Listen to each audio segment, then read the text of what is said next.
Zvlášť v dodavatelských dokumentacích často řešíme detail, na který klasické 2D zobrazení nestačí.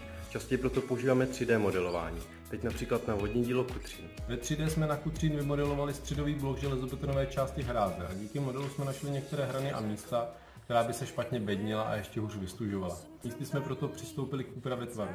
Další jsme pak vypracovali zkušební železobetonový základový blok, a to v absolutním detailu. To znamená včetně výstuže, bednění, matric nebo těsnicích pásů ve sparách. Právě u těsnicích pásů byla místy patrná kolize s výstuží, kterou jsme posléze museli zkracovat.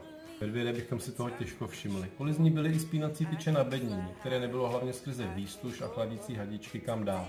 Museli jsme proto zvolit tesařské bednění bez šuptyčí. A aby model ve výsledku vypadal, doplňujeme všem prvkům povrchy. Například na výstuž jsme použili povrch protiskluzového plechu, který ve výsledku připomíná žebírkování. Na bednící desky jsme použili mahagon. A když z mahagonu v reálu určitě nebudou, vypadá to docela dobře.